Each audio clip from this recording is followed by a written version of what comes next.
استخارہ یعنی اللہ تعالیٰ سے رائے لینا، اللہ سے مشورہ لینا۔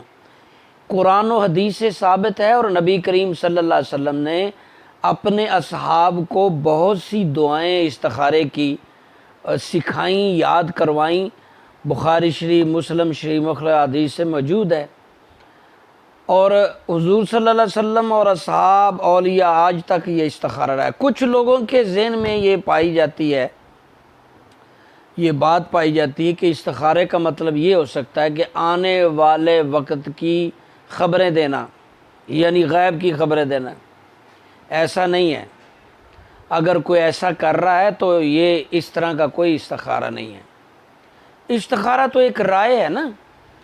کچھ آیات پڑھ کے نوافل بھی استخارے کے، 2 نوافل نماز بھی استخارے کی ہے۔ جیسے حدیث میں اکثر بتاتا ہوں کہ 2 رکعت نماز نفل بنیت استخارہ پڑھیں اور فلاں دعا پڑھیں اور نیت کر کے سوئیں کہ اللہ مجھے فلاں اشارہ ہو، اور یہ حدیث سے اللہ کے نبی نے یہی سکھائی۔ اچھا اشارہ ہو تو اس کا مطلب ہے ٹھیک ہے، نہیں تو نہیں۔ برا اشارہ ہے تو اس کا مطلب ہے نہیں، بری چیز نظر آئی ہے تو استخارہ ہے۔ یہ رائے ہے، استخارہ ہے۔ استشارہ بھی اس کے ساتھ ہے۔ میں نے پچھلے سال ایک ویڈیو اپلوڈ کی تھی کہ استخارہ و استشارہ یہ دونوں قرآن و حدیث سے ثابت ہے۔ استخارہ بھی نبی علیہ السلام نے سکھایا ہے، اللہ نے بھی کہا ہے، اور استشارہ بھی مشورہ کرنا۔ کچھ صاحب تدبیر، صاحب علم اور صالح کہنہ جو دینی علم اور تدبر فکر رکھتا ہو، آپ اس سے مشورہ کریں، وہ استشارہ ہو جائے گا۔ اور جو مخصوص پڑھائی یا ورد ذکر کر کے آپ سوتے ہیں، جو اشارہ ہوتا ہے، وہ استخارہ ہو جائے گا۔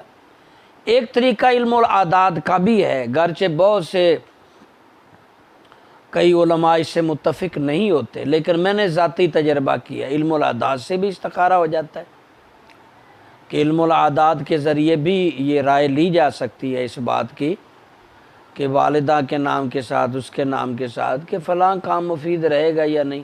لیکن اتنی لمبی ڈیٹیل تو نہیں پتہ چلتی کہ کیا ہوگا، یہ ہوگا، وہ تو پامسٹری ہندوؤں کی ایجاد ہے، ہاتھ دیکھتے ہیں، یہ ہو گیا، وہ ہو گیا۔ یہ جھوٹی باتیں ہیں، کسی کو کچھ نہیں پتہ چلتا آنے والے وقت میں کیا ہوگا۔ ایک دو پوائنٹ کا کچھ پتہ چل سکتا ہے کہ یہ ٹھیک ہے یا غلط ہے، کروں یا نہ کروں، مناسب ہے یا غیر مناسب ہے، سفر ہے یا نہیں ہے، میں یہاں روزگار کے لیے کوشاں ہوں، مجھے مفید رہے گا، یا یہ سودا یا یہ شادی یا نکاح۔ یہ استخارے حدیث میں ثابت ہیں اور یہ تواتر کے ساتھ ہیں۔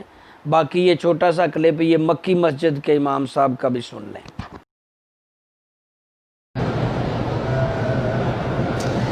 شادی سے پہلے نہیں، ہر کام سے پہلے استخارے کا حکم ہے۔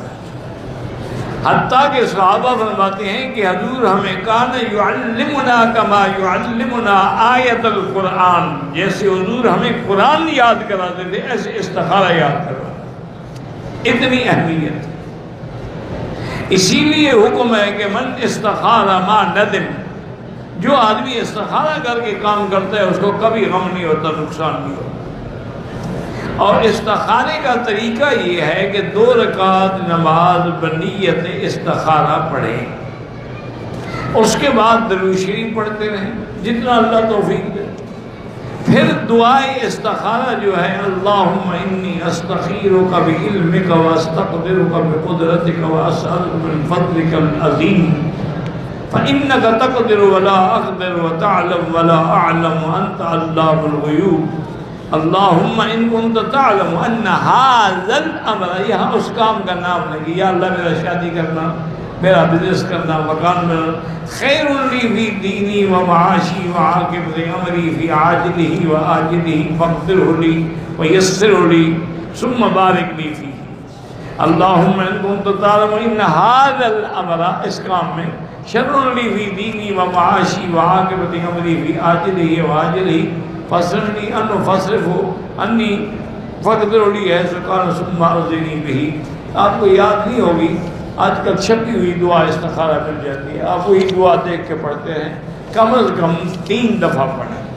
ضروری نہیں ہے کہ آپ کو کوئی خواب نظر آئے، آ جائے نہ ہے دیکھیں کہ دل کا میدان اس کام کرنے کی طرف ہے یا نہیں.